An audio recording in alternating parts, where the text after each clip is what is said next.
அனைவருக்கும் வணக்கம்.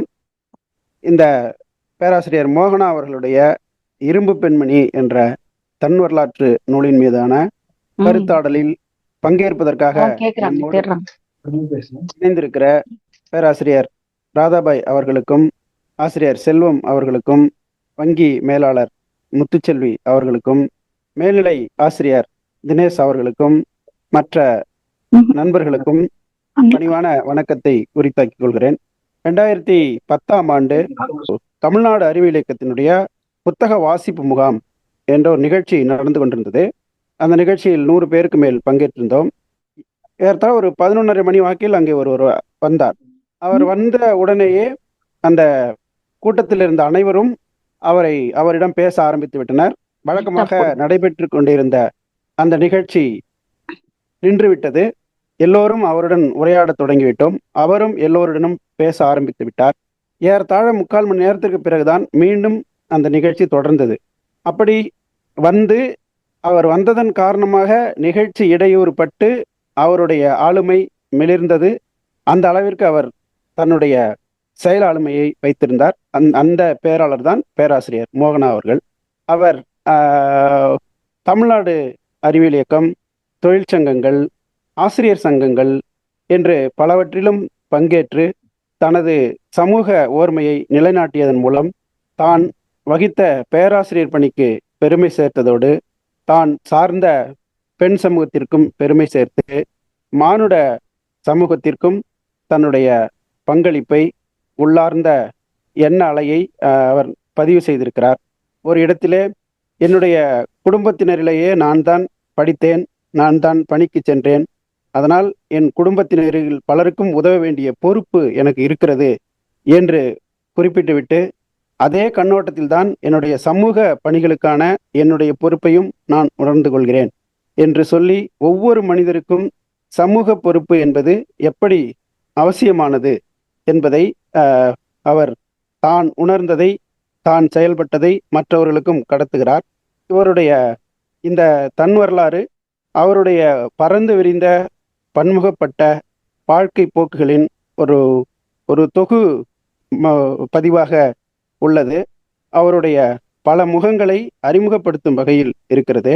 பேராசிரியர் மோகனா அவர்கள் அப்போது தமிழ்நாடு அறிவியல் இயக்கத்தோடு தொடர்பில் இருந்து புத்தக வாசிப்பு முகாமில் பங்கேற்றிருந்த நம்முடைய நண்பர்களோடும் நல்ல தொடர்பை வைத்திருந்தார். நிறைய பேரை, தனகோடி, ராமன், இப்படி அப்போ வரதராஜன், இப்படி அப்போது வந்த எல்லோருடனும் நல்ல நெருங்கி பழகக்கூடியவராக இருந்தார். அந்த காலகட்டத்தில் நம்முடைய நிகழ்ச்சிக்கு கூட அவர் சேலத்தில் நடந்த புத்தக வாசிப்பு முகாமுக்கு நம்முடைய அழைப்பின் பேரில் வருகை தந்திருந்தார். அவர் பல கூட்டங்களிலும் நம்முடைய செயல்பாடுகளை எடுத்துரைப்பவராக திகழ்ந்தார். அவ்வப்போது அலைபேசியில் அழைத்து உரையாடும் அளவிற்கு நம்முடைய நண்பர்களோடும் என்னோடும் அவர் தொடர்பு கொண்டிருந்தார். அவருடைய செயல்பாடுகளை சில காலம் நெருங்கியிருந்து பார்க்கக்கூடிய ஒரு வாய்ப்பு கிடைத்தது. இப்போ இந்த தன் வரலாறு ஒரு தன் வரலாற்று நூல் எப்படி எழுதப்பட வேண்டும் என்பதற்கான ஒரு மாதிரி என்று கூட சொல்லலாம். ஒரு வரலாறு நூலாக பகிரப்படும் போது அதற்கென்று பல நோக்கங்கள் உண்டு. அதில் முக்கியமானது சமூகத்தை ஆற்றுப்படுத்துவது. அந்த பணியை இந்த நூல் பல கோணங்களில் செய்திருக்கிறது. ஒரு ஆசிரியராக எப்படி பணியாற்ற வேண்டும், ஒரு குடும்ப மனிதராக எப்படி வாழ வேண்டும், சமூகத்தோடு எப்படி தன்னை இணைத்து கொள்ள வேண்டும், தன்னோடு இணைபவர்களை எப்படி நெறிப்படுத்த வேண்டும், எப்படி அவர்களை அணுக வேண்டும், எப்படி நடத்த வேண்டும், தனக்கு எதிர்பாராத துன்பங்கள், நோய் போன்ற விஷயங்கள் ஏற்படும் போது அதை எப்படி எதிர்கொள்ள வேண்டும், சமாளிக்க வேண்டும் என்பதற்கான படிப்பினைகள் எல்லாம் இந்த நூல் தருவதாக இருக்கிற காரணத்தால் இந்த நூல் தனக்கென்று ஒரு தனி இடத்தை பெற்றிருக்கிறது என்று நாம் சொல்லலாம். பேராசிரியர் அவர்களுக்கு மானுட நேயம், மனித உறவுகள், அன்பு, பரிவு, பொதுநல நோக்கு என்று பல்வேறு பண்புக்கூறுகள் இருந்தாலும் எல்லாவற்றிலும் தலைமையாக இருப்பது அவருடைய துணிச்சல் தான் என்று சொல்ல வேண்டும். அவர் படிக்கிற காலத்திலிருந்து தொடங்குகிற அந்த பண்பு இன்று வரையிலும் நீடித்து அவரை பல்வேறு உயர்வுகளில் நிறுத்தி இருக்கிறது என்று நாம் இந்த நூலின் வாயிலாகவும் அவரோடு பழகியதன் வாயிலாகவும் அறிந்து கொள்கிறோம். இவருடைய துணிச்சலை உணர்ந்தபோது எனக்கு ஒரு பெண்மணி நினைவுக்கு வந்தார். அர்டினா என்பவர் அந்த நம்ம ஜெர்மனில் யூத வதை முகாமில் இருந்து யூத குழந்தைகளை விடுவித்து காப்பாற்றுகிற ஒரு மிக துணிகரமான ஒரு செயலில் தன்னையும் தன்னை சார்ந்த நண்பர்களையும் ஈடுபட வைத்த அந்த அர்டினா அவர்களோடு மோகனா அவர்களை இணைத்து பார்க்கலாம். இப்படி இவரை பற்றி பேசுவதற்கு ஏராளமான விஷயங்கள் இருக்கின்றன. இத்தகைய பேராளரின் வாழ்வியல் அனுபவங்களை தான் படித்து உணர்ந்தவாறு பகிர்ந்து கொள்ளுமாறு பேராசிரியர் ராதாபாய் அவர்களை அன்போடு கேட்டுக்கொள்கிறேன். நெறியாளர் உள்ளிட்ட பகிர்வு குழும நண்பர்கள் அனைவருக்கும் வணக்கம். இரும்பு பெண்மணி அப்படிங்கிற தலைப்புக்கு ஏற்ற வகையிலே இவங்க எழுத்தாளர் மோகனா அவர்களுடைய வாழ்க்கை வரலாறு இருக்கிறது. பொதுவா நம்ம மாற்றுத்திறனாளிகள் எல்லாருமே ஹெலன் கெல்லரை நம்மளுடைய ரோல் மாடலாக வச்சுக்கிறோம். 3 விதமான அந்த சவால்களை அவர் சமாளித்தார். அப்படிங்கிறப்போ அது நமக்கு மிகப்பெரிய உந்து சக்தியாக இருக்கிறது. ஆனா இந்த புத்தகத்தை படிக்கிறப்ப என்ன தோணுதுன்னா, எந்தவித குறைபாடும் இல்லாத ஒரு சாதாரண பெண் இந்த சமுதாயத்திலே தன்னுடைய நிலையை, தன்னுடைய இருத்தலை நிரூபிப்பதற்காக எவ்வளவு கஷ்டப்பட வேண்டியது இருக்கிறது அப்படின்னு சொல்லிட்டு இன்னைக்கு ஒரு புத்தகம் படித்து கொண்டு இருக்கும் பொழுது அதுல அடையாள அரசியல் என்பதை பற்றி பார்த்தேன். இந்த அடையாள அரசியல் அப்படின்றதுக்கு என்ன விளக்கம் சொல்றாங்கன்னா, கண்ணு தெரியாதவன், காது கேட்காதவன், வாய் பேச முடியாதவன், மூல வளர்ச்சி இல்லாதவன், அப்படியெல்லாம் ஏதோ வசை சொற்கள் மாதிரி சொல்லிக்கிட்டே இருந்தது. இப்ப மாற்றுத்திறனாளிகள் என்று அடையாளப்படுத்துகிறோம், அதுதான் அடையாள அரசியல் அப்படின்னு சொல்லியிருந்தாங்க. இந்த அடையாள அரசியலுக்கு முன்னோடியா இருக்கிறது என்ன அப்படின்னா பாலின அரசியல். பெண் சிசு கொலையை தொடங்கி ஒவ்வொரு அநியாயத்தையும் எதிர்த்து இந்த பெண் சமுதாயம் அடியாக எடுத்து வைத்து இன்றைக்கு முன்னேறி இருக்கிறது அப்படிங்கிறது. அதற்கு எடுத்துக்காட்டாக இருப்பது அவர்கள் எழுத்தாளர் மோகனா அவர்களின் வாழ்க்கை வரலாறு. வறுமையையும் அறியாமையையும் இளம் வயதிலே சந்தித்தவர். 5ஆம் கிளாஸ்ல இருந்து 6ஆம் கிளாஸ்க்கு போறதுக்கு காவேரி ஆற்றை கடந்து செல்ல வேண்டிய ஒரு நிலை. 6ஆம் வகுப்பு படிக்கிறப்ப கூட படிக்கிற இன்னொரு பொண்ணுக்கு ஒரு 70 வயசு கிழவனார கல்யாணம் பண்ணி வைக்கிறாங்க. கொஞ்ச நாள் கழிச்சு அந்த கிழவனார் செத்து போறாரு. இவருக்கும் 8ஆம் வகுப்பு படிக்கிறப்ப தாய் மாமனை கல்யாணம் பண்ணி வைக்கணும்னு தீர்மானம் செய்கிறார்கள். இதையெல்லாம் அவர் எதிர்த்து தாண்டி ஒரு லெட்டர், சாதாரண கடிதம் வந்த உடனே அவர் காதல் கடிதம் எழுதியிருக்காராக்குன்னு அவர் அல்வால விஷம் வச்சு கொல்லணும்னு நினைச்சாங்க. இந்த குடும்பத்தின் இந்த சூழலெல்லாம் நினைக்கிறப்போ மனசு மிகவும் பதைத்தது.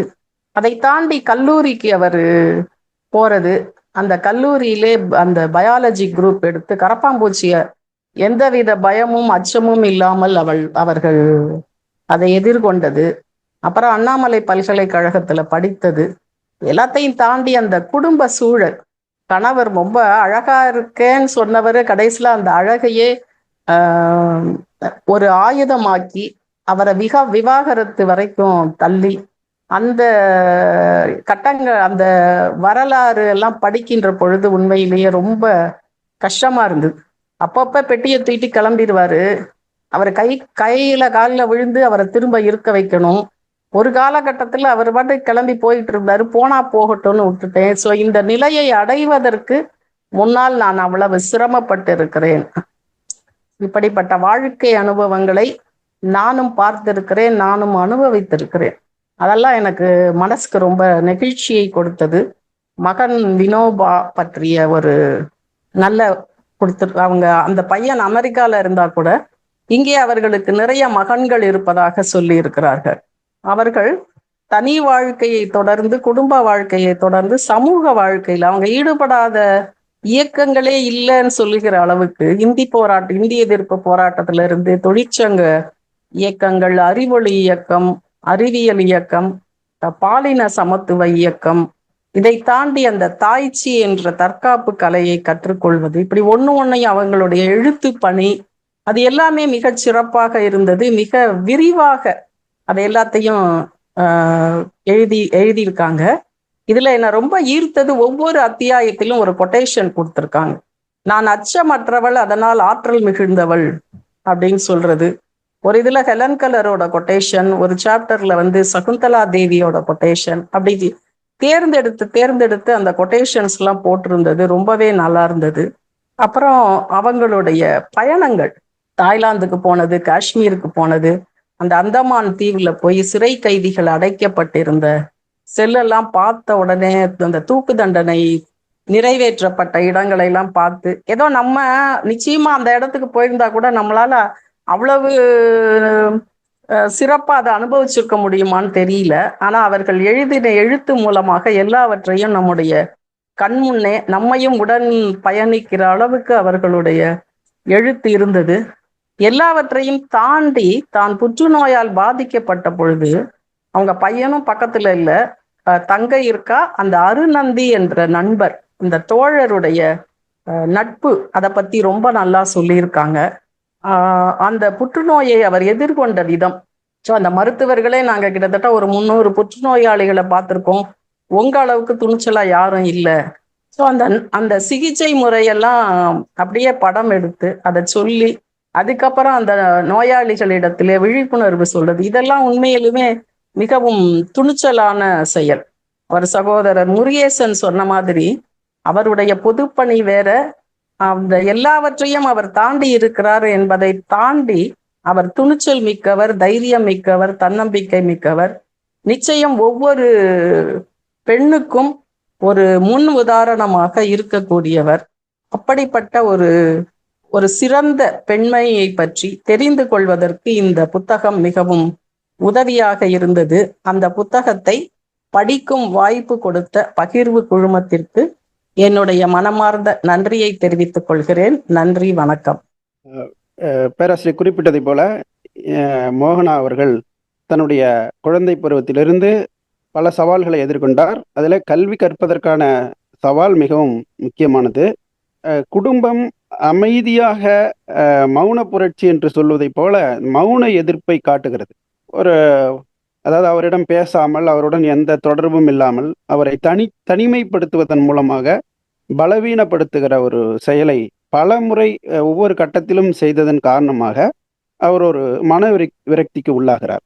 அதனால்தான் இந்த திருமணம் என்று வருகிற போது தனக்கு அதில் ஈடுபாடு இல்லாவிட்டாலும் கூட, அந்த குறிப்பிட்ட நபர் மீது தனக்கு விருப்பம் இல்லை என்றாலும் கூட, அதை அல்லது விருப்பம் இருக்கிறதா இல்லையா என்று பரிசீலனை கூட செய்யாமல் அந்த திருமணத்தை ஒப்புக்கொள்ள வேண்டிய ஒரு நெருக்கடிக்கு குடும்பம்தான் அவரை உள்ளாக்குகிறது. அவர் சொன்னதை போல என்னுடைய குடும்பத்திலும் கிட்டத்தட்ட என்னுடைய தாயார், என்னுடைய தந்தையால் பல விதமான வன்முறைக்கு ஆளாக்கப்பட்டவர். உலகத்திலேயே என்னுடைய தாயார் தான் அதிக வன்முறைக்கு ஆளாகிறாரோ என்று நினைக்கும் அளவிற்கு இடம் இருந்தது. ஏனென்றால் என்னுடைய தாயாரும் பல முறை தற்கொலைக்கு முயன்றிருக்கிறார். இறுதியில் தற்கொலை தான் செய்து கொண்டார். அதே போல பல நேரங்களில் உதாசீனப்படுத்தப்பட்டிருக்கிறார். பிரசவ வேதனை அனுபவித்த போது என் தந்தையால் கண்டுகொள்ளப்படாமல் இருந்திருக்கிறார். மகப்பேற்று அந்த குழந்தை தடுப்பு அறுவை சிகிச்சைக்கு போய்விட்டு வந்தபோது, அங்கே போனால் செத்து விடுவாய் என்றால் அனுப்பினேன், மீண்டும் உயிரோடு வந்து விட்டாய் என்றெல்லாம் என்னுடைய தந்தையால் பேசப்பட்டிருக்கிறார். ஆனால் அதையெல்லாம் தாண்டி என்னுடைய தாயார் பட்ட கடினத்தை விட மோகனா அவர்கள் சந்தித்த கணவன் என்கிற அந்த ஒரு பாத்திரத்தால் சந்தித்த துன்பங்கள், துயரங்கள் என்பவை மிக மிக அதிகம் என்பதை தெரிந்து கொள்கிறோம். இந்த நூலை பற்றி பல்வேறு விஷயங்களை நிறைய சொல்லிக்கொண்டே போகலாம். பேராசிரியர் அவர்கள் பல விஷயங்களை சுட்டி காட்டினார். இந்த எல்லாவற்றையும் ஏற்றுக்கொண்ட எல்லாவற்றையும் செம்மையாக செய்து முடித்திருப்பது என்பது பொதுப்பணியை பற்றி சொன்னார். பொதுப்பணியில் பெண் என்பதற்காக பெரிய பொறுப்புகள் கொடுக்கப்படாமல் இருக்கிறது என்ற ஒரு செய்தி பல இடங்களில் நிலவுகிறது. இவர் வாழ்க்கையிலும் அது நிகழ்ந்திருக்கிறது. அந்த மாதிரி தாமதமாக ஒரு பொறுப்பு கிடைத்தாலும் இதற்கு முந்தைய நபர்கள் அந்த பொறுப்பை அலங்கரித்த விதத்தை விட கூடுதலான பொறுப்போடு, கூடுதலான ஈடுபாட்டோடு பல பணிகளையும் நிறைவேற்றிருக்கிறார்கள் என்பதுதான் வரலாறு. அதை மோகனா அவர்களும் செய்திருக்கிறார். அந்த வகையில் பேராசிரியர்களுக்கு நன்றி. ஒரு நாட்களுக்கு முன்பு முத்துச்செல்வி அவர்கள் எனக்கு அலைபேசியில் அழைத்தார். இந்த புத்தகத்தை பற்றி மிக சிலாகித்து குறிப்பிட்டார். இந்த புத்தகத்தில் இருந்த பல்வேறு விஷயங்கள் அவர் சுட்டிக்காட்டினார். அவற்றையெல்லாம் நாம் நினைவிலே கொள்வதற்கு, அது குறித்து விவாதிப்பதற்கான இடம் இருக்கிறது. பொதுவாக முத்துச்செல்வி அவர்கள் இப்போ இந்த பெண்கள் குறித்தான புத்தகங்களை படிப்பது, விவாதிப்பது என்பதிலே ஆர்வமாக இருக்கிறார். அது அவசியமானது. அது குறித்த அறிதலை ஆய்வு வரை அவர் விரிவுபடுத்த வேண்டும் என்று கேட்டுக்கொண்டு அவரை இந்நூல் குறித்து பேசுமாறு அன்புடன் அழைக்கிறேன். நன்றி. கேக்குதா? கேக்குது. அனைவருக்கும் வணக்கம். முதலாவதாக நான் இந்த புத்தகத்திற்குள் செல்வதற்கு முன்னால் 2 பேருக்கு நன்றி சொல்ல கடமைப்பட்டிருக்கிறேன். ஒருவர் முருகேசன் சார். ஏன்னா அவரு இந்த புக்கை நமக்கு பகிர்ந்திருந்தாப்புல, இது ஒரு கோஇன்சிடென்ட்டா இருந்தது. இன்னொரு நபர் திருமதி கீதா இளங்கோவன். ஏனென்றால் அவர்களை அந்த துப்பட்டா போடுங்க தோழி என்ற புத்தகத்தில் இந்த மோகனா என்ற இரும்பு பெண்மணியின் கதை என்ற சுயசரிதையை குறித்து அவர் கூறியிருப்பார். அதில் மோகனா கூறிய சில கருத்துக்களையும் இந்த புத்தகத்தில் இணைத்திருப்பார். சோ இந்த 2 புத்தகத்தையுமே எனக்கு பரிந்துரைத்தது டாக்டர் முருகேசன் சார். சோ அவருக்கு முதல் என்னுடைய நன்றியை தெரிவித்துக் கொள்கிறேன். இந்த மோகனா என்ற இரும்பு பெண்மணியின் கதை, அவங்களுடைய சுயசரிதையை பார்க்கும் பொழுது, அன்றைக்கு கல்வி என்பதே ஒரு காண கிடைக்காத ஒரு அரிய விஷயமாக இருந்திருக்கிறது. இன்னைக்கு நம்ம எவ்வளோ விஷயம் நமக்கு கிடைக்கல, இது இல்லாதான் அன்னைக்கு எஜுகேஷன் கிடைச்சாலே ஐயோ போதும், நான் படிச்சா போதும் அப்படின்ற அளவுலதான் அன்னைக்குடைய சிச்சுவேஷன் இருந்திருக்கு. அதையும் தாண்டி அவங்க படிச்சிருக்காங்க. ஒரு சின்ன கிராமம், 6th ஸ்டாண்டர்டுக்கு போகணும் அப்படின்னா காவேரி கரையை தாண்டி தான் போகணும். அது பல பேருடைய எதிர்ப்பு, வசைச்சொல், முக்கியமா வீட்டுல இருக்கிறவங்களுடைய ஒரு வசைச்சொல், அதெல்லாம் தாண்டி போய் நல்லா படிக்கிறாங்க. சோ இதுல ஒரு விஷயம் எப்படின்னா, டியூஷன் போறாங்க. இப்போ இவங்க நல்லா படிக்கிறதுனால இவங்க 3rd ஸ்டாண்டர்ட் படிக்கும் போது ராதாபாய் மேடம் நிறைய கருத்துக்கள் சொல்லிட்டாங்க. சோ எனக்கு நினைவு இருக்கிற சில கருத்துக்களை நான் இங்க பகிர்றேன். சோ அப்போ ஒரு என்ன இதுல பெண் அப்படின்றவங்க இவங்க மட்டும்தான். மூன்றாவது வகுப்பு படிக்கிறாங்க. அப்போ டியூஷன் வாத்தியார் என்ன சொல்றாருன்னா, படிக்காதவங்க தலையில நீங்க கொட்டுன்னு சொல்றாங்க. சோ அவங்க அந்த கொட்டு வாங்கிய ஆண்மகன்கள் அவங்க மோகனாவனுடைய வீட்டுல சொல்லும் பொழுது அவங்க எப்படி சரி கொட்டக்கூடாது, அப்படிலாம் கொட்டக்கூடாது, யாரையும் கொட்டக்கூடாதுன்னு சொல்லாம ஒரு ஆண் பிள்ளைய போய் நீ கொட்டுறியே அப்படின்னு சொல்லி அங்கேயுமே அந்த ஒரு ஆணாதிக்க சிந்தனை அங்கேயுமே அப்படியேதான் வெளிப்படும். அந்த மாதிரி அவங்க படிக்கிறாங்க. திருப்பியும் அவங்களுக்கு ஒரு கட்டத்திலயுமே படிக்கிறதுக்கு போராட்டம் நடக்குது. 11th ஸ்டாண்டர்ட்ல அவங்களுக்கு பொது தேர்வு எழுதுவதற்கு முன்னால் அவர்களுக்கு அம்மை போடுகிறது. குடும்பத்தில் அனைவரும் மகிழ்ச்சி உறுகிறார்கள். ஏனென்றால் இந்த அம்மையினால் அவரால் அந்த படித்து பாஸ் ஆக முடியாது, எப்படியாவது அவரை தன் மாமா மகனுக்கு திருமணம் செஞ்சு வச்சிடலாம் அப்படின்னு நினைக்கிறாங்க. ஆனா அவங்களுக்கு நேர் மாறாக ஆகுது. பிரின்சிபல் இவங்களுடைய பெர்ஃபார்மன்ஸை பார்த்துட்டு அவர்களை நேரடியாக தேர்வு எழுத அனுமதிக்கிறார். அப்பொழுதும் குடும்பத்தினர் நம்புகிறார்கள், எப்படியும் இவங்க பாஸ் ஆக மாட்டாங்க அப்படின்ற ஒரு அபரிவிதமான நம்பிக்கை கொள்றாங்க. அந்த நம்பிக்கையும் இவர் பொய்ப்பித்து விடுகிறார். முதல் 10 ரேங்க்குள்ள விடுகிறார். சோ வேற வழி இல்லை, மீண்டும் உண்ணாவிரதத்தை தொடர்கிறார் படிப்பதற்காக. அதுக்கப்புறம் குடும்பத்துல இருக்கிற அந்த பாட்டி, இவள் இப்படியே இருந்தால் செத்து விடுவாள், படிக்கணும் தானே சொல்றா, படிக்க சொல்லலாம் அப்படின்னு சொல்லி திருப்பியும் நான் யாரையும் லவ் பண்ண மாட்டேன், யாரையும் காதலித்து விட மாட்டேன் என்ற சத்தியத்தை செய்துவிட்டு ஒரு வறுமையான சூழ்நிலையில படிக்க போறாங்க. இதுக்கு நடுவுல இவங்களுடைய குடும்பம் ரொம்ப வறுமையா இருக்கு. சோ இந்த பொண்ணு படிப்பு மட்டும் இல்லாம இவங்க மோகனா படிப்பு மட்டும் இல்லாம எல்லா வேலையும் செய்யறாங்க. காய்கறி மார்க்கெட்ல இருந்து வித்துட்டு வராங்க, விளைவிக்கிறாங்க, சாணி தட்டுறாங்க, வைக்கோல் இது பண்றாங்க, இப்படி எல்லா பணிகளையும் செய்யறாங்க. ஆனா ஒரு காலம் அவங்க படிப்பை விடல. இன்ஃபேக்ட் அவங்க போஸ்ட் கிராஜுவேஷன் பண்றதுக்கு அவங்களுக்கு 1 வருஷம் கேப் வந்துருது. அப்படி கேப் வரப்ப கூட அவங்க அவ்வளவு கஷ்டப்பட்டு காலையில 2 மணிக்கெல்லாம் எழுந்து அவர்களுடைய தந்தைக்கு சமைத்து கொடுத்துட்டு மீதி வயல் வேலைகள் எல்லாத்தையும் செஞ்சு வர 75 பைசால வீட்டு செலவை பார்த்துட்டு மீதி இருக்கிற காசுல இந்து புக்கை வாங்கி படிக்கிறாங்க. ஸோ இதுக்கு நடுவுல அவங்க காலேஜ் முடிச்சதுக்கு அப்புறம் அவங்களுக்கு ஒரு லெட்டர் வருது. சோமு அப்படின்ற ஒரு ஃப்ரெண்டு கிட்ட டாக்டர் மோகனா அவர்களுக்கு ஒரு கடிதம் வருகிறது. குடும்பத்தினர் இதை காதல் கடிதம் என்று எண்ணுகிறார்கள். அவர்களுடைய 3ஆம் வகுப்பு வரை 5ஆம் வகுப்பு வரை படித்த வரை மட்டுமே படித்த அவர்களுடைய சித்தப்பா இதை காதல் கடிதம் என்று குடும்பத்தினருடன் சொல்லுகிறார். சோ அவர்களுக்கு தெரியாமலேயே அவங்க அப்பா அம்மாவிடம் அனுமதி கேட்டுவிட்டு அவர்களுக்கு பிடித்த டாக்டர் மோகனா அவர்களுக்கு பிடித்த அல்வாவில் விஷம் வைத்து அவர்களை கொல்ல முற்படுகிறார்கள். அவங்களோட சித்தப்பா மனசு கேட்காம இப்படி ஒரு காரியத்தை பண்ணிட்டேன்னு சொல்லும் பொழுதுதான் அவங்க இந்த கடிதத்துல என்ன இருக்குன்றாங்க அதையும் நம்பாம அங்க அந்த ஊர்லயே படிச்ச ஒரு ரத்ன சபாபதி என்ற ஒருவர் அவங்க கிட்ட கொடுத்து படிக்கிறாங்க. ஓகே, அவங்க வந்து உங்க பொண்ணு நெருப்பு மாதிரி, அண்ணாமலை யூனிவர்சிட்டியில அவங்கள நல்லா தெரியும், உங்க பொண்ணுதான் உங்களை எல்லாம் காப்பாத்த போறாங்க அப்படின்னு சொல்றாங்க. ஆனா பட் குடும்பம் வறுமை, படிக்க முடியல. அப்புறம் ஒரு 3 ஃப்ரெண்ட்ஸ் பேரை சொல்றாங்க. அவங்கதான் பணம் அரேஞ்ச் பண்ணி படிக்க வைக்கிறாங்க. அவங்க பிஜி படிக்கும் பொழுது வெறும் 3 சேலை தான். அந்த 3 சேலையை மட்டும் எடுத்துட்டு அவங்க படிக்கிறாங்க. அப்பதான் வந்து நிறைய இந்த ஹிந்தி எதிர்ப்பு போராட்டங்கள் அதுல எல்லாம் முதல்ல அத ஒரு பார்வையாளரா பாக்குறாங்க விடுதியில இருந்து. சோ அதுக்கப்புறம் அதுல கலந்துக்கிறாங்க. இதுக்கு நடுவுல நிறைய லிட்ரேச்சர்ஸ், இலக்கியம் எல்லாம் நிறைய படிக்கிறாங்க. புக்கு தான் உலகம் இருக்காங்க. லைப்ரரியில அவ்வளவு புக்ஸ் படிக்கிறாங்க. இந்த மாதிரி படிச்சு படிச்சு அவங்களுடைய அறிவை பெருக்கிக்கிட்டே இருக்காங்க. இதுக்கு நடுவுல அவங்க வேலைக்கு அப்ளை பண்றாங்க.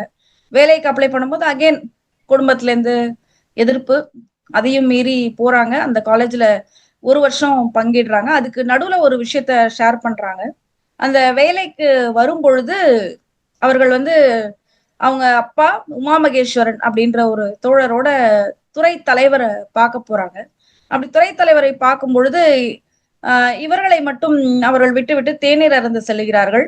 துறை தலைவர் அவர் இவருடன் தவறாக நடப்பதற்காக முற்படுகிறார். ஆனா அப்பவே வந்து அவங்க இப்படி ஏதாவது பண்ணீங்கன்னா கத்தி கத்தி ஊற கூட்டிடுவேன் அப்படின்னு சொல்லி மிரட்டுறாங்க.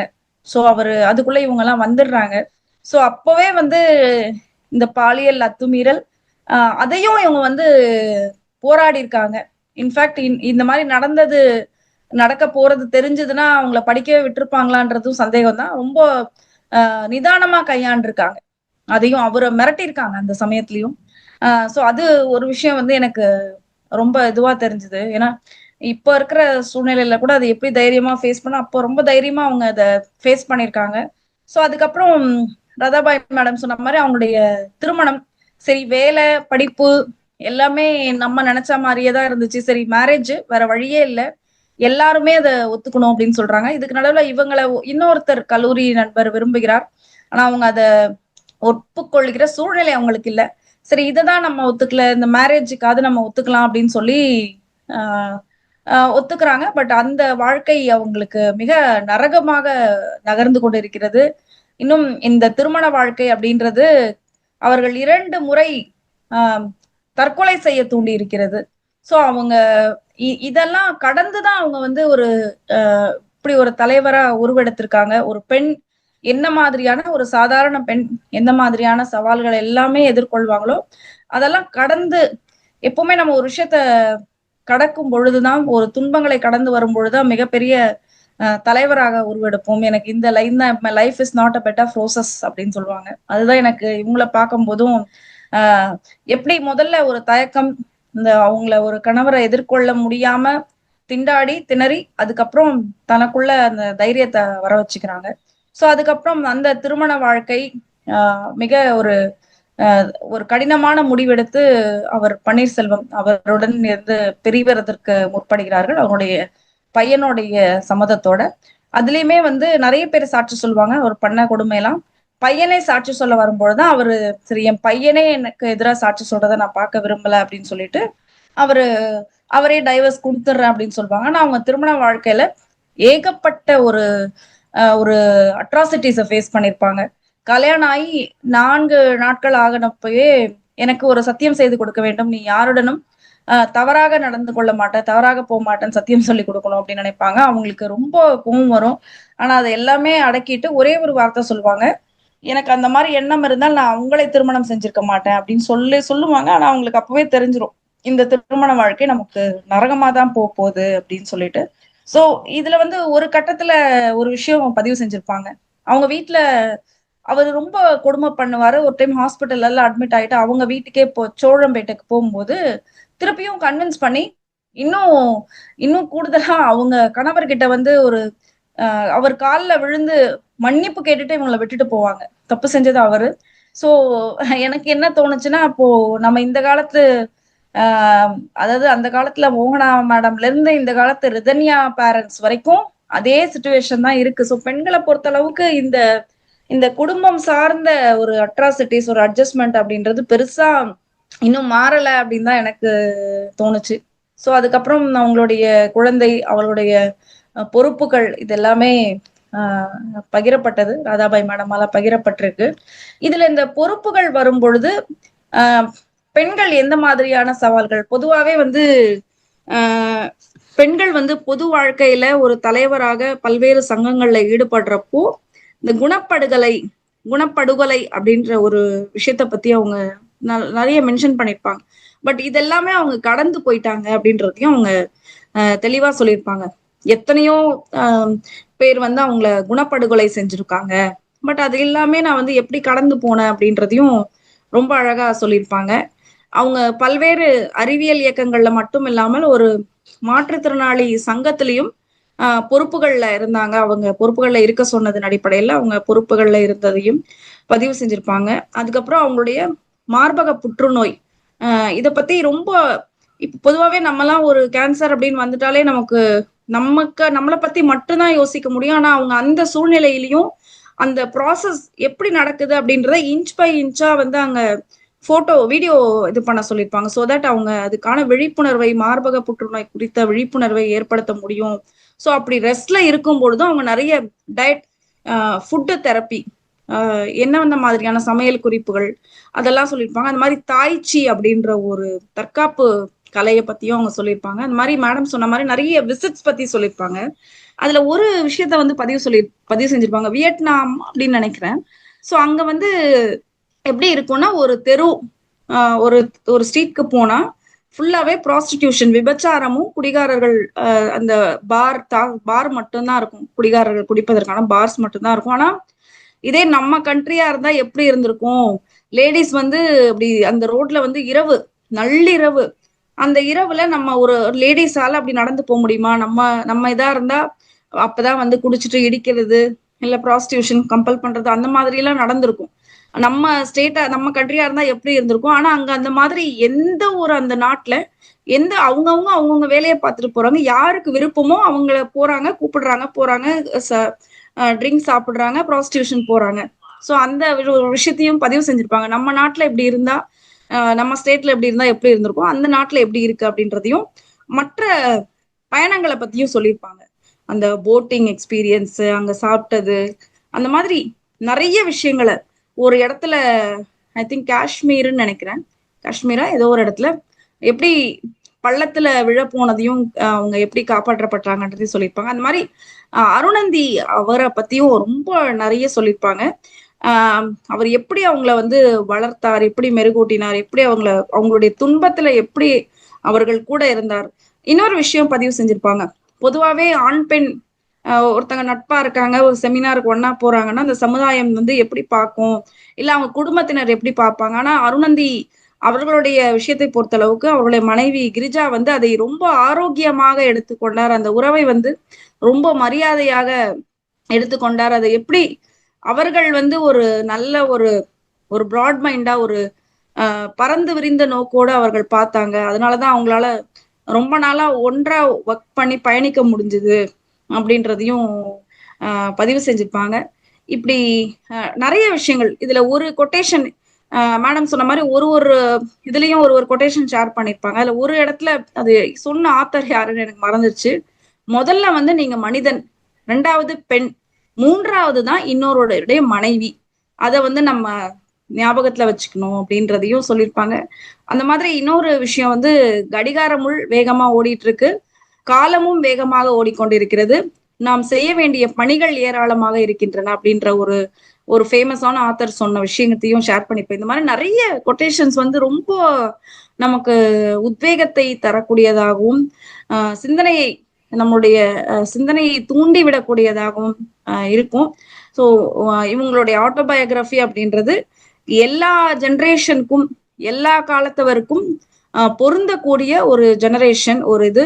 நம்ம அதை படிக்கும் பொழுது இன்னைக்கு நம்ம எப்படி இருக்கோம், அன்றைய சூழ்நிலையில ஒரு பெண்ணாக, அதுவும் ஒரு ஒரு ஆணாதிக்கம், அப்போ வந்து ஒரு எவ்வளோ பெரிய ஆணாதிக்க சமுதாயத்துல இருக்கிற ஒரு ஒரு ஒரு சமுதாயத்துல இருந்து ஒரு போராடி படிப்புக்காக மட்டுமே சண்டை போட்டு எனக்கு படிக்கணும், என்னை விட்டுருங்க, நான் படிச்சுதான் ஆகணும், எனக்கு படிப்பு மட்டும் இருந்தா போதும் அப்படின்ற ஒரு ஒரு பெண்ணா எப்படி மேல வந்திருக்காங்க அப்படின்றத பார்க்கும் பொழுது இன்னைக்கு நமக்கு இருக்கிற சஃபரிங்ஸ், நமக்கு இருக்கிற சேலஞ்சஸ் அப்படின்றதெல்லாம் ஒண்ணுமே இல்லை அப்படின்றதுதான் எனக்கு தோணுச்சு.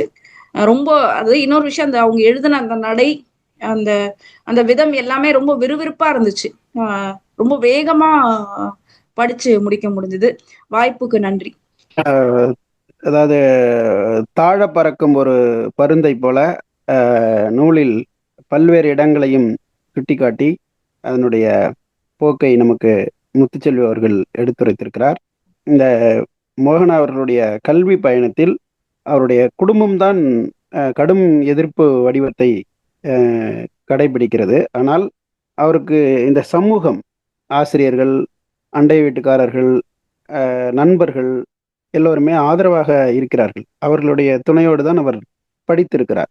அதே போல இந்த என்ன எழுதப்பட்டிருக்கிறது என்பது தெரியாமலே அவரை கொன்றுவிடும் அளவிற்கு முடிவெடுத்ததற்கு காரணம், அவர் ஒரு ஒடுக்கப்பட்ட சாதியை சார்ந்தவரை காதலிக்கிறார். அப்படிப்பட்டவர் உயிர் வாழ்வதே வேண்டாம் என்று அந்த குடும்பம் அவசரமாக எடுக்கிற முடிவுதான் காரணம். ஒரு சாதிய வன்மத்தின் ஒரு ஒரு பதிவு இது. இந்த இடத்துல இன்னொன்றையும் எண்ணி பார்க்கிறோம். அதாவது ஒரு ஒரு நபருக்கு, ஒரு வெட்டியான் ஒருவருக்கு தண்ணி கொடுக்கும்போது அந்த பாத்திரத்தை கையில் கொடுத்ததை பார்த்து மற்றவர்கள் வீட்டில் இருந்த பெரியவர் அலரும்போது அவர் சொல்கிறார், அப்போதுதான் நான் தீண்டாமையை முதல் முறையாக சந்தித்தேன் என்று சொல்லுகிறார். இது ஒரு விஷயத்தை இருதரப்பாரும் ஒரே மாதிரி உணர்வது, அதற்கு ஒரு அப்படி ஒரு உணர்வு கூட நமக்கு நிகழும் என்பதற்கு ஒரு சான்றாக இருக்கிறது. அதே போல இவருடைய சமூகம் இவருக்கு இவர் இவர் எப்படி இந்த சமூகத்தை புரிந்து கொண்டாரோ, எப்படி இந்த சமூகத்திற்கு துணை நின்றாரோ, அதே போல சமூகமும் இவருக்கு துணை நிற்கிறது, இவரோடு உடன் வருகிறது, இவருடைய இன்ப துன்பங்களை பகிர்ந்து கொள்கிறது. அப்படி பார்க்கும்போது பொதுவாக சொல்வார்கள், நான் இந்த சமூகத்திற்கு நிறைய செய்தேன், ஆனால் இந்த சமூகம் என்னை கண்டுகொள்ளவில்லை என்று அப்படி ஒரு பதிவு சூழல் நிறைய பேருக்கு ஏற்படும். ஆனால் இவருக்கு அது வித்தியாசமாக சரியான நேர்விகிதத்தில் நடந்திருக்கிறது. அதே போல இவருடைய உடன் பிறந்தார்கள் எல்லாரையும் கொண்டாடி எழுதுகிறார். படிக்கிற மாணவர்கள், உடன் பயின்ற ஆசிரியர்கள், இயக்க தோழர்கள் எல்லோருமே அது மாதிரி ஒரு அருமையான நல்லுறவை பேணியதை அவர் சுட்டி காட்டுகிறார். இந்த இயக்கப்பணி என்று வரும்போது நாம் ஒவ்வொன்றிலும் ஒரு ஒரு தனித்துவம் இருக்கிறது.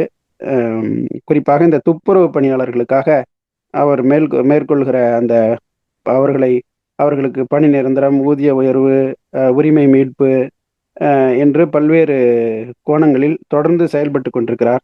அப்படியாக அவர்களுக்கு பணியாற்றுவதுதான் தனக்கு மிகுந்த விருப்பமான, மனநிறைவான ஒரு செயல் என்று குறிப்பிடுகிறார். இது பெசவாடா வில்சனோடு நாம் அவரை இணைத்து பார்க்கும் அளவிற்கு முக்கியத்துவம் வாய்ந்த உணர்வாக உள்ளது. அதேபோல் இந்த நோய் என்று வரும்போது நாம் மனதிடத்தோடு இருந்தால் அதனுடைய வீரியத்தை நாம் பெருமளவில் குறைத்து கொள்ள முடியும் என்பதற்கு பல சான்றுகள் இருக்கின்றன. நோயினுடைய தாக்கு என்பது மிக எளிதானது அல்ல, அது உயிரை உருக்கக்கூடியதுதான்.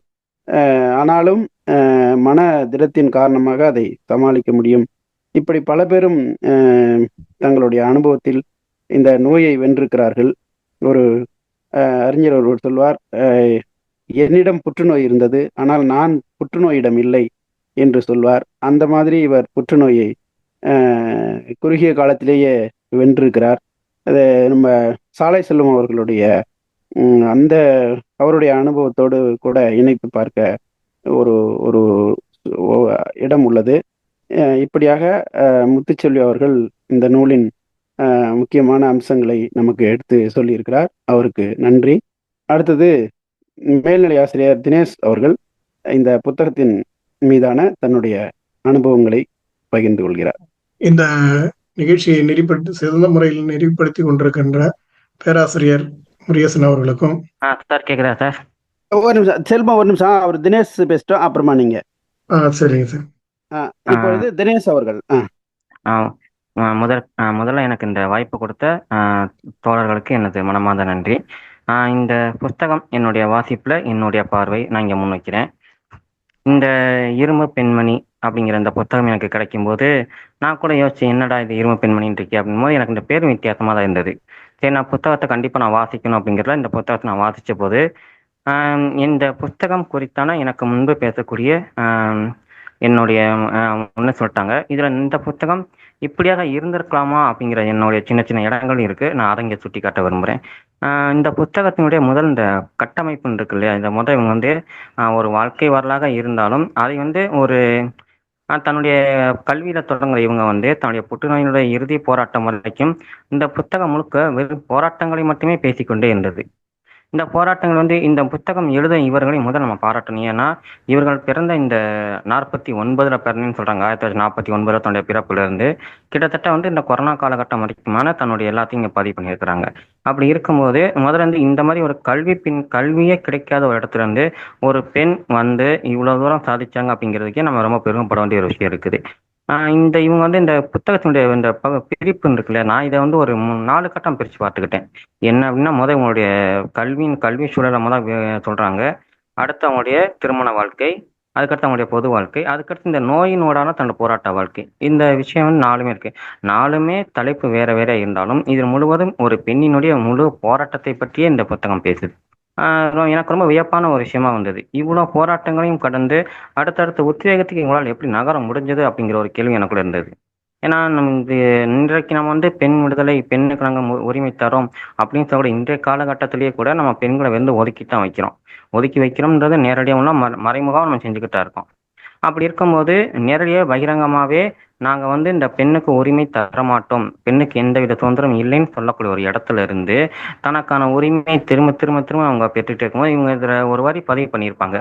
தன்னுடைய திருமண வாழ்க்கையை முடிவு கொண்டு வரும்போது, நான் இடதுசாரியில ரொம்ப தாமதமா சேர்ந்துட்டேன், நான் அன்றைக்கே இருந்தா என்னுடைய முடிவை நான் அப்பயே எடுத்திருப்பேன் அப்படின்னு ஒரு வாரி பதிவு பண்ணியிருப்பாங்க.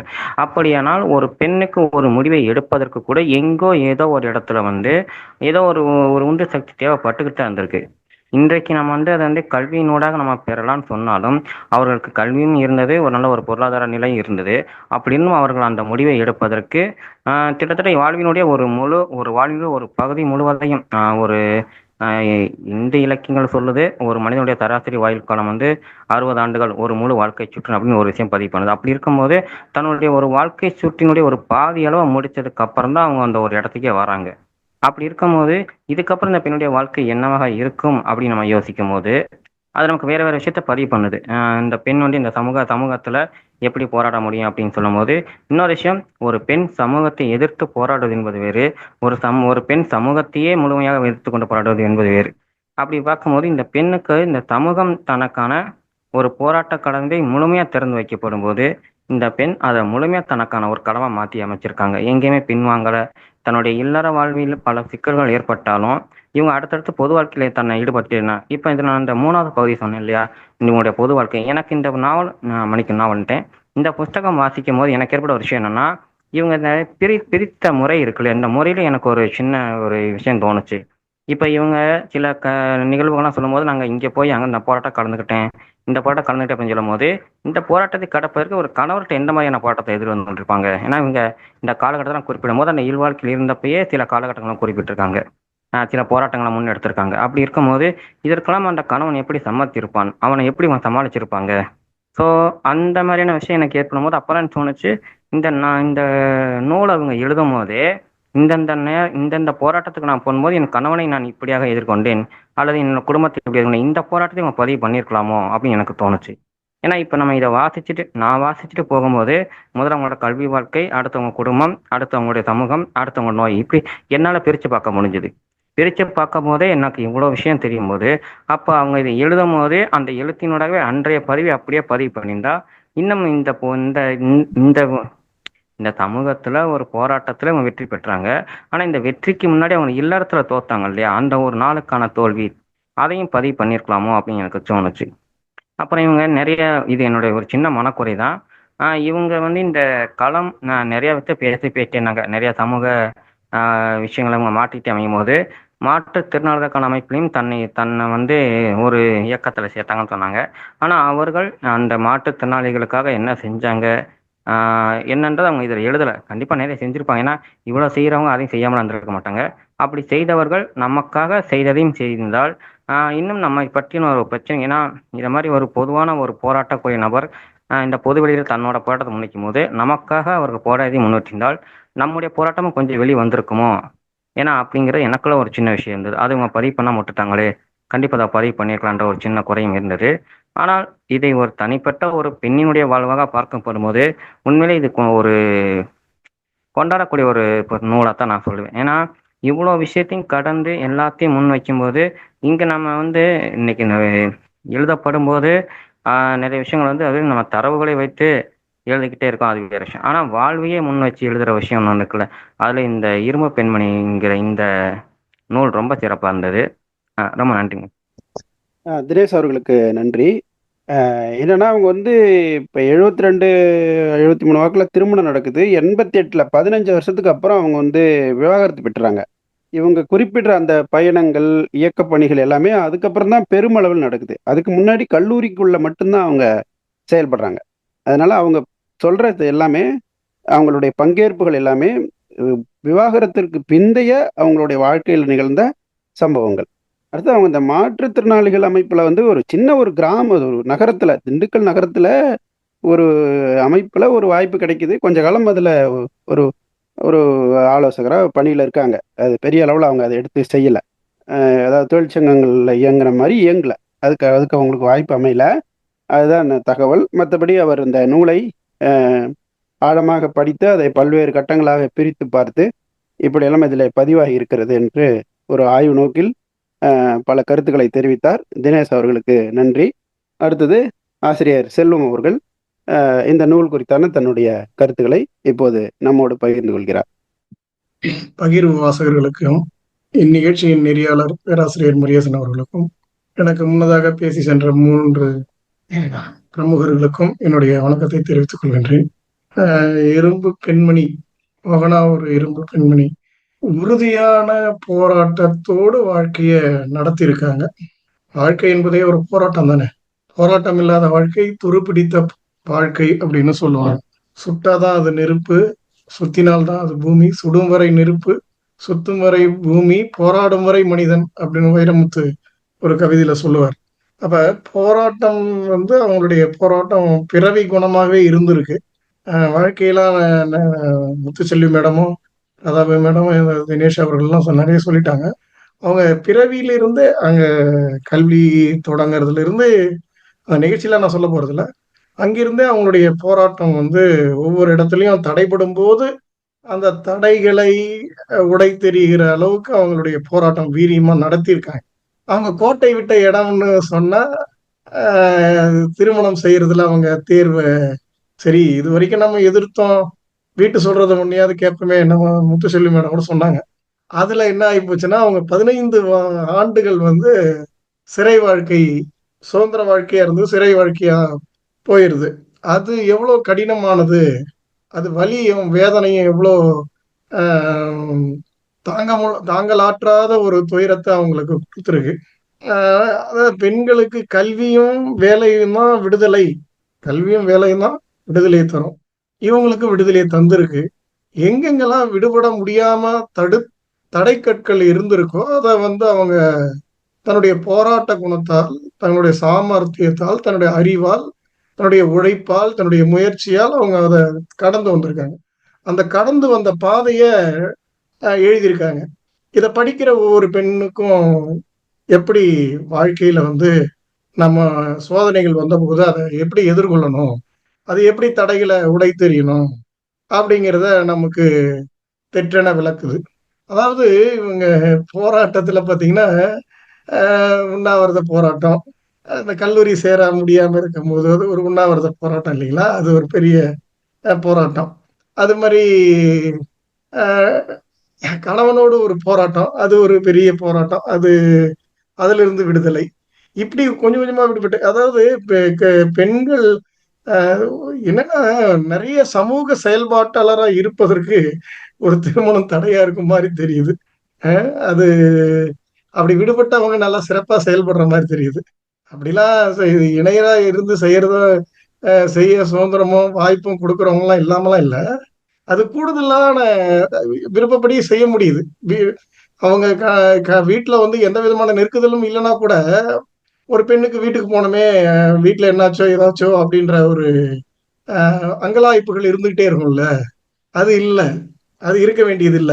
ஏன்னா காலையில 9 மணிக்கு போனா நைட்டு 1 மணிக்கு கூட வீட்டுக்கு வந்திருக்காங்க. அந்த அளவுக்கு அவங்களுடைய சமூக செயல்பாட்டு இருந்திருக்கு. அவங்க வந்து குடும்பம், குடும்பத்தோட ஒரு போராட்டம், அப்புறம் வந்து பணியில ஒன்றும் பிரச்சனை இல்லை. பணியில ஆமா, மூட்டா மூட்டா தானங்க அது பேரு, ஆமாம், பேராசிரியர். ஆமாம், மூட்டாதான். அந்த இயக்கத்துல அவங்களுடைய செயல்பாடு, அதுக்கு அவங்க அந்த போராட்டத்துக்கு போகப்படும் கணவர் என்ன சொல்றாரு, அரசாங்கத்தை எதிர்த்து போராடுறாங்க இவங்க, அரசாங்கத்துல வேலை செஞ்சுட்டு போராடலாமா அப்படின்னு கேட்கிறாரு. பையனை வச்சு கேட்கிறாரு. அப்ப அந்த மூட்டா இயக்கம் வந்து இவங்க பணிக்கு சென்ற ஒரு ஆண்டுக்கு பிறகு தொடங்கப்பட்டது. அதோடு சேர்ந்து நான் வளர்ந்தேன் அப்படின்னு சொல்றாங்க. அது வந்து பணியில இருக்க அந்த போய் அது அவங்களுக்கு அவங்க குழந்தை பிறந்த போது அவங்களுக்கு இந்த மருத்துவ விடுப்புலாம் கிடையாது. இன்னைக்கு பல சலுகைகளை இந்த மூட்டா இயக்கம் பழைய அரசு ஊழியர்கள் சங்கங்கள் தான் பெற்று தந்திருக்கு. இன்னைக்கு நம்ம உரிமைகளை இழந்துகிட்டு இருக்குமே ஒழிய எந்த உரிமையும் புதுசா ஒன்றும் பெறல. அதனால அந்த இயக்கத்துல அவங்களுடைய செயல்பாடு அருணந்தி அருணந்தி தானே அவர் பேரு. அவரு தான் அந்த அருள்நந்தி. இயக்கத்துக்கு சொல்லுங்க, கரெக்டு தான் அருணந்திப்பா சொல்லுங்க. அருணந்தி. அவரு தான் இந்த இந்த பணி சங்கத்துல வந்து மூட்டா இயக்கத்துல அவரு அந்த கல்லூரியில வேலை செய்யறாங்க. பழனியாண்டர் கல்லூரியில வேலை செய்யறாங்க. அவங்க அதுல சேர்ந்து இணைந்து பணியாற்றுறாங்க. அவங்க அவங்க அந்த அருணந்தியா ஒரு குருவா கிட்டத்தட்ட நண்பராக, தோழராக, ஒரு வழிகாட்டியாகவே ஏற்று செயல்பட்டு இருக்காங்க. அவங்களுக்கு இவங்களுக்கு உடம்புக்கு ஒண்ணுனா வர்றது, அவங்களுக்கு உடம்புக்கு ஒண்ணுனா போறது, பாக்குறது, ஒருத்தருக்கு ஒருத்தர் அனுசரணையா இருக்கிறது. பாருங்களேன், ஒரு குடும்பமா இருந்தா பிள்ளை, கணவன், மனைவி இவங்க தான் பாத்துக்கணும். இல்லைன்னா தங்கச்சி, அக்கா. அந்த சமூக செயல்பாட்டால இருக்கு பாருங்க. யார் வேணாலும் வந்து ஆனா அவங்களுடைய எண்ணம் விரிந்ததா இருக்கு. அவங்களுடைய செயல்பாடு பரந்ததா இருக்கு. நம்ம பலருக்காக அவங்க செயல்பாட்டுல இருக்காங்க. பலருக்கான தேவைக்காக இவங்க போய் போராடுறாங்க. இவங்களுடைய நேரம், பொருள், ஆம், சமூக போராட்டம், இயக்கம் இதெல்லாம் வந்து செயல்படுறவங்கள இப்போ இயக்கத்துல இருந்த அரசுக்கு எதிராக, அச்சுறுத்தலுக்கு எதிராக இப்படிலாம் அவங்க செய்யும்போது பல நண்பர்கள் கிடைக்கிறாங்க. அது என்ன ஆகுதுன்னா அவங்களுக்கு ஒரு பலத்தை கொடுக்குது இல்லைங்களா? பலத்தை கொடுக்குது. அதனால நம்ம எண்ணம், நோக்கம் சரியாக இருந்தால், நம்முடைய எண்ணம் சரியாக இருந்தால், பரந்தப்பட்டு இருந்தால், எல்லாமே நமக்கு வந்து வசப்படும். அது வந்து இவங்க அந்த அம்மாவுக்கு கரெக்டா பொருந்துது. ஏன்னா எல்லோருடையும் இணங்கி செயல்படுறாங்க. அப்புறம் தமிழ்நாடு அறிவியல் இயக்கம். தமிழ்நாடு அறிவியல் இயக்கத்துல துணைத் தலைவரா 3 முறை இருந்திருக்காங்க. அறிவொளி இயக்கம்.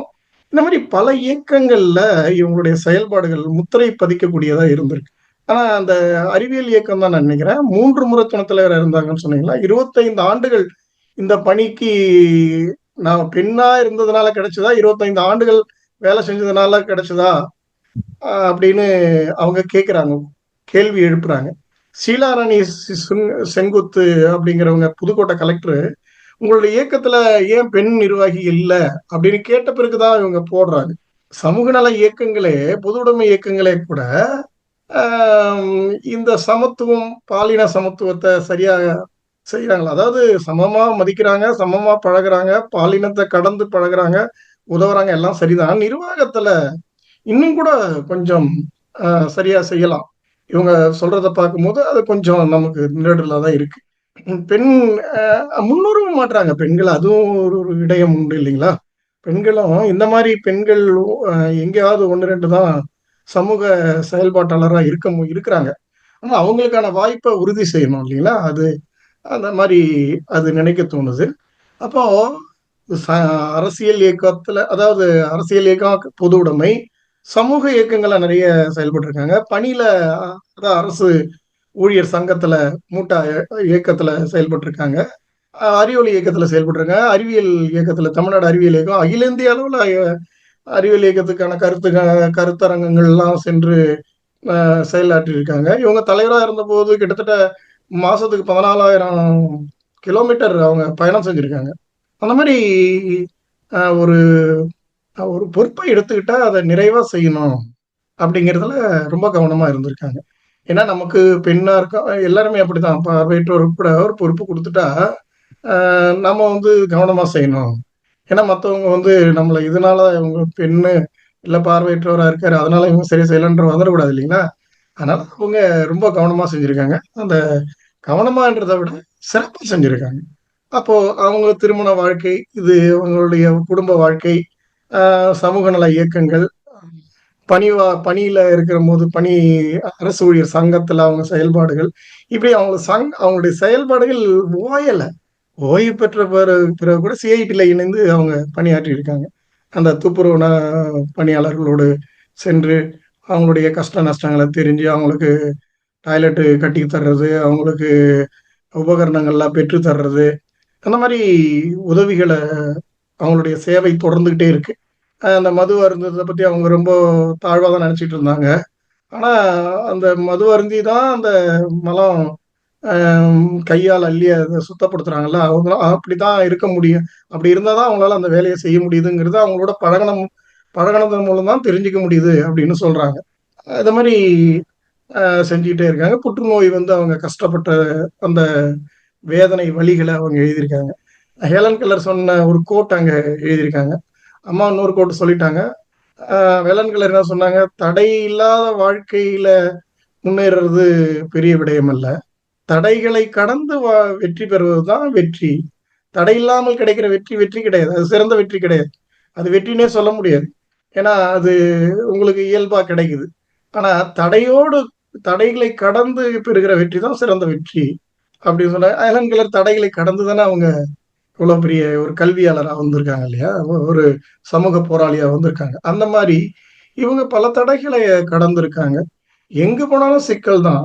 எங்க எங்க எங்க எடுத்தாலும் சிக்கல் தான். நம்ம குடும்பத்துல நம்மெல்லாம் எதிர்கொண்ட சிக்கல் மாதிரிதான் நிறைய சிக்கல்களை அவங்க எதிர்கொண்டிருக்காங்க. எங்க போனாலும் உன்னால முடியாது, உன்னால செய்ய முடியாது, நீ போகக்கூடாது, நீ படிக்கக்கூடாது, நீ இதெல்லாம் வந்து உங்களுக்கெல்லாம் ஆகாது, அப்படி ஒரு தடை கற்களை படிக்கற்களா மாத்தி அவங்க இவ்வளவு பெரிய முன்னேற்றத்தை, இவ்வளவு பெரிய போராட்ட வாழ்க்கைய செப்பனிட்டு இருக்காங்க. அது பல பேர் ஒருத்தருடைய வாழ்க்கை பல பேருக்கு பயனுள்ளதா இருக்கும், சமூகத்துக்கு பயனுள்ளதா இருக்கும். நமக்கு பயனுள்ளதா எல்லாரும் வாழ்வோம், எல்லாருக்குமே சுயநல வாழ்வு தான் எல்லாருக்கும் வாழும். அந்த வாழ்வில் மூலமாக பலருக்கு என்ன கிடைக்குது, சமுதாயத்துக்கு என்ன கிடைக்குது, சமுதாயத்துக்கு நம்ம என்ன செய்யறோம். அவங்க துணிச்சலான பெண்மணிங்கிறத ஒரு 3 சம்பவத்துல உறுதிப்படுத்துறாங்க. மிக உறுதியான 3 சம்பவங்கள். ஒரு நாள் காசு வாங்கிட்டு வங்கியில பணத்தை எண்ணிக்கிட்டு இருக்காங்க.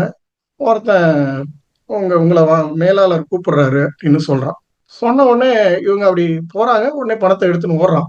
உடனே என்ன பண்ணாங்க, அந்த பணத்தை பிடுங்கிட்டு ஒரு அரைகிறாங்க. அந்த வங்கியில இருக்கிற மொத்த பேருமே திரும்பி பாக்குறாங்க. எல்லாரும் என்ன செய்வாங்க, திருடன் திருடன் கத்துவாங்க இல்லையா? அவங்க அந்த மாதிரி கத்தலை. துணிச்சலா அந்த நடவடிக்கை பாருங்களேன். துணிச்சல், அவங்களுடைய மன உறுதி, அந்த நேரத்துக்கான சூழலை எப்படி அவங்க எதிர்கொள்றாங்கிறது இருக்குல்ல, அது ஒரு அவங்களுடைய துணிச்சலை காட்டக்கூடியது. அப்புறம் இன்னொரு இடங்கள் பார்த்தீங்கன்னா, இந்த ஒரு பெண் வந்து திருப்பூர்ல வேலை செய்யற பெண்ணை வந்து ஏமாத்தி ஒருத்தன் மதுரைக்கு வேலை வாங்கி தரதா சொல்லி ஏமாத்தி கூட்டிட்டு போய் பழனியில இறங்கி ஒரு 4-5 பேர் சேர்ந்து அந்த பெண்ணை வந்து சீரழிச்சிடுறாங்க, பாலியல் துன்புறுத்தல் செய்யறாங்க. அந்த பெண் வந்து இப்போ காவல் நிலையத்துல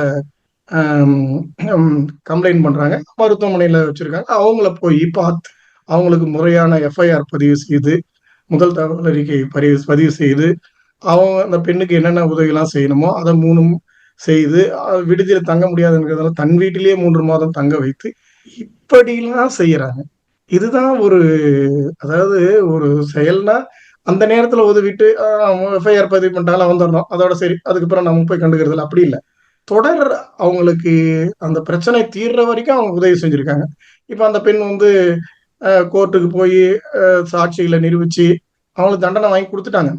இவங்களுடைய துணையால தான் அந்த முடிஞ்சது. இவங்க சீரிய முயற்சி எடுத்து அதை செஞ்சாங்க. அந்த பெண் இப்போ சென்னையில நல்லா வாழறாங்க அப்படின்னு எழுதுறாங்க. அப்போ ஒரு நம்முடைய வாழ்க்கை, எல்லாருடைய வாழ்க்கையிலும் அனுபவங்கள் இருக்கு. எல்லா வாழ்க்கையுடைய அனுபவத்தையும் நம்ம எழுதலாம். ஆனா நம்முடைய வாழ்க்கை பிறருக்கு பயன்பட்டு இருக்கா? நம்மால் பிறர் பயனடைந்திருக்காங்களா? நாம எதற்கு நமக்காக மட்டும்தான் வாழ்ந்திருக்குமா அப்படின்னு ஒவ்வொருத்தரும் சிந்திச்சு பார்க்கணும். அப்படி சிந்திச்சு பார்க்கும்போது நல்லா நம்ம வாழ்க்கையால நம்ம சுற்றி இருக்கவங்க, நம்ம சமுதாயம்னா தமிழ் சமுதாயம், உலக சமுதாயம், யாரு வேணாலும் சரி, ஏதேனும் நம்ம செய்திருந்தால் கண்டிப்பாக ஒவ்வொருத்தரும் சுயசரிதை எழுதலாம். ஏன்னா அந்த சுயசரிதை மூலமாக இந்த சமுதாயத்துல நம்ம என்ன செஞ்சிருக்கோங்கிறத படிக்கும்போது அவங்களுக்கு ஒரு உந்துதல் ஏற்படும். நாமளும் இந்த மாதிரி செய்யணும், நாமளும் இந்த மாதிரி இயங்கணும் அப்படிங்கிற அந்த உந்துதலை இவங்களுடைய தன் வரலாறு தருது. ஒவ்வொருத்தரும் இந்த சமூக வரலாறு இந்த மோகனா ஒரு இரும்பு பெண்மணி அப்படிங்கிற சுயசரிதையை படிக்கணும். படிக்கிற ஒவ்வொருத்தருக்கும் அந்த வலி, வேதனை, வாழ்க்கை நிகழ்வுகள், சந்தர்ப்பங்கள், சூழ்நிலைகள் எப்படியெல்லாம் அவங்க எதிர்கொண்டாங்க, எப்படி மேல வந்தாங்க அப்படிங்கிற இதை தெரியும் போது அவங்களுக்கு ஒரு ஒரு ஒரு பாடம். இந்த எல்லாருக்குமே ஒரே மாதிரியான சூழல் இருக்காது. ஆனா அந்த சூழல் கடந்த காலத்தை படிக்கும்போது எதிர்காலத்தை சூழலுக்கு ஏற்ற மாதிரி நம்மளால நிர்மாணிக்க முடியும் இல்லையா? அதை எதிர்கொள்றதுக்கான தைரியம் நமக்கு கண்டிப்பாக வரும் அப்படின்னு சொல்லி விடைபெறுகிறேன். மிக அழகாக இந்த நூலில் உள்ள கருத்துகளின் முதன்மைத்துவத்தை செல்வம் அவர்கள் எடுத்து சொன்னார். மோகனா அவர்கள் சொல்லும்போது, இந்த புற்றுநோயினால் பாதிக்கப்பட்ட பிறகு வயது முதிர்ச்சியின் காரணமாகவும் நோய் தாக்கின் காரணமாகவும் பழையபடி அவரால் செயல்பட முடியாது என்று பலரும் நினைத்த அந்த எண்ணத்தை புறந்தள்ளி அதற்கு முந்தைய வாழ்க்கையை விட அதற்கு பிந்தைய வாழ்க்கைக்கு மதிப்பு கூட்டும் வகையில் அதற்கு பிறகுதான் அதிக பயணங்களை மேற்கொண்டிருக்கிறார், அதிக கருத்தரங்குகளிலே பங்கு பெற்றிருக்கிறார், அதிக கட்டுரைகளை எழுதியிருக்கிறார், அதிக செயல்பாடுகளை பொறுப்பேற்று நிறைவேற்றிருக்கிறார். இப்படி அந்த நோய்க்கு பிந்தைய வாழ்க்கை பெருமை மிகுந்ததாக, பயன் மிகுந்ததாக அமைந்தது என்று குறிப்பிடுகிறார். அதேபோல இந்த துணிச்சல் மிகுந்த செயல்பாடுகளை பற்றி குறிப்பிட்டார். அதில் இந்த நீதிபதியிடம் பேசிய அந்த பேச்சு, அதாவது ஒருமையில் உனக்கு என்ன வயசு என்று கேட்ட அந்த நீதிபதியின் கேள்வியை எதிர்த்து அவர் கொடுத்த குரல் என்பது எல்லா நேரத்திலும் தனக்கு என்ன நேரும் என்பதை பற்றியெல்லாம் கவலைப்படாமல் எல்லா நேரத்திலும் துணிச்சலை வெளிப்படுத்துபவர் என்பதற்கான ஒரு சான்று. இந்த அறிவொளி இயக்கம், இந்த இயக்கத்தை பற்றி ஏற்கனவே பலர் எழுதிய நூல்களை படித்திருக்கிறேன். பொதுவாக நம்முடைய கல்வி நிறுவனங்களில், நம்முடைய பள்ளிகளில், கல்லூரிகளில் அல்லது மற்ற கல்வி அமைப்புகளில் செய்ய முடியாத பல வேலைகளை இந்த அறிவொளி இயக்கம் ஒரு 4-5 ஆண்டுகளில் தமிழ்நாட்டிலே நிறைவேற்றிருக்கிறது. கிராம மக்களுக்கு கல்வி கற்பிக்க வேண்டும் என்ற நோக்கத்தில் தொடங்கப்பட்ட அந்த இயக்கம் மக்கள் ஆதரவின் காரணமாக, மக்களுடைய திட்டங்கள், ஆர்வங்களின் காரணமாக பல வடிவங்களில் மாற்றம் பெற்று மக்களுக்கு எழுத்தறிவு என்ற எல்லையை தாண்டி அவர்களுக்கு சிந்தனை வளர்ப்பது, விவாதத்தை உருவாக்குவது, அவர்களுடைய பங்கேற்பை அதிகரிப்பது, அவர்களுடைய வாழ்க்கை முன்னேற்றத்தை உறுதி செய்வது, தொழில் வாய்ப்புகளை உருவாக்குவது, சமூக ஒத்துழைப்பை அதிகரிப்பது என்று ஒரு பரவலாக பல்வேறு பணிகளை ஒரு 4-5 ஆண்டுகளில் தமிழ்நாடு முழுவதிலும் இந்த தோழர்கள் நிறைவேற்றி காட்டியிருக்கிறார்கள். அதற்கு மக்கள் பெருமளவில் கிராமமாக வந்து தங்களுடைய ஊதியமில்லாத பணியை செய்து கொடுத்திருக்கிறார்கள். இரவு பகல் பாராமல் தனக்கு கிடைத்த நேரத்திலே கற்றுக் கொடுத்திருக்கிறார்கள், கற்றுக்கொண்டிருக்கிறார்கள், கற்றதை செயல்படுத்தி இருக்கிறார்கள், ஆய்வுகளை நிகழ்த்தியிருக்கிறார்கள். ஆண்டு கணக்கில் கூட அரசால் நிறைவேற்ற முடியாத ஒரு புள்ளி விவர பணியை ஒரே வாரத்தில் இந்த மக்களை கொண்டு மிக துல்லியமாக செய்து நிறைவேற்றிருக்கிறார்கள். இதையெல்லாம் ஒரு படிப்பினையாக கல்வி நிறுவனங்கள் எடுத்துக்கொண்டு கல்வி திட்டங்களை மாற்றி அமைத்தால் இன்னும் நிறைய சாதிக்கலாம் என்பதற்கு இந்த அறிவொளி இயக்கம் ஒரு நல்ல உதாரணம். அறிவொளி இயக்கம் வந்து மத்திய அரசினுடைய நிதி நல்கையின் கீழ் செயல்பட்ட ஒரு பணித்திட்டம். அது ஒரு கட்டத்திற்கு பிறகு நிதி போது நிதி கிடைக்காத காரணத்தால் திட்டம் கைவிடப்பட்டது. ஆனால் அது அது ஒரு செய்தி. அதுக்கு அதனால் அந்த அந்த அந்த இது படிப்பதற்கு ரொம்ப அந்த நமக்கு நிறைய படிப்பினைகள் அதில் இருக்கின்றன. அதே போல் இந்த பல இடங்களிலும் பார்த்த பல விஷயங்களை, வரலாற்று முக்கியத்துவம் வாய்ந்த இடங்களை எல்லாம் பார்த்திருக்கிறார். அந்த இடங்களை பற்றிய குறிப்புகளை எல்லாம் கொடுத்திருக்கிறார். காஷ்மீருக்கு இவங்க இது பண்ணதை பார்த்தா எப்படியாவது ஒரு முறை காஷ்மீருக்கு போயிட்டு வந்துடணும், அங்கே எல்லாம் உள்ள கிளைமேட்டு, அங்கே உள்ள மக்கள் எல்லாரையும் நம்ம பார்க்கணும் அப்படின்னு தோணுச்சு. அங்கே மக்கள் வந்து நேர்மையாக இருப்பாங்க, உண்மையாக இருப்பாங்க அப்படின்ட்டு. அவங்களே நெருப்பு வந்து வயிற்றுல அடுப்பு கட்டிட்டு தான் இருப்பாங்க அப்படின்னா நம்ம போனோம்னா எப்படி அந்த குளிரை சமாளிப்போம் அப்படின்னு தெரியல. அதனால் அனுபவித்து பல இடங்களையும் சொல்கிறாங்க. பயண காதலி அப்படின்னு தன்னை அவர் சொல்லிக் கொள்கிறார். அந்த அளவுக்கு பயணத்தோடு ஈடுபாடு கொண்டிருக்கிறார். அதை இந்த நூலில் இவரை பற்றி மட்டுமல்லாமல் இவரோடு தொடர்பு கொண்டிருந்த பலரை பற்றியும் நாம் தெரிந்து கொள்கிறோம். அதாவது பல்வேறு பேராசிரியர்கள், அவர்களுடைய குடும்பத்தார், அவங்களுடைய பண்பு நலன்கள், அவங்களுடைய சமூக உறவுகள், அப்படியெல்லாம் இந்த அருள்நந்தியை பற்றி நிறைய குறிப்பிடுகிறார். அருள்நந்தி அவர்கள் உடல்நிலை சரியில்லாத போது மட்டுமல்லாமல் பல நேரங்களிலும் பணம் உதவி செய்து வாழ்க்கையில் முன்னேறுவதற்கு மோகனா அவர்களுக்கு துணையாக இருந்திருக்கிறார். அமெரிக்காவில் அந்த டொராண்டோ அந்த அந்த ஒரு பாலம் ஒன்று கட்டுறாங்க.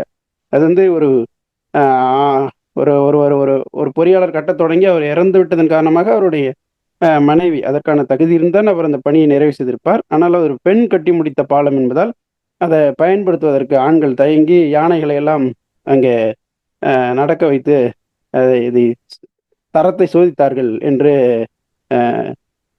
குறிப்பை பார்த்தபோது இந்த பெண் ஒடுக்குமுறையினுடைய ஒரு வடிவமாக அது மனதிலே பட்டது. ஆனால் அந்த பாலம் 100 ஆண்டுகளை கடந்து இன்னமும் நல்ல ஒரு இதாக இருக்குது அப்படின்னு நம்ம பார்க்குறோம்.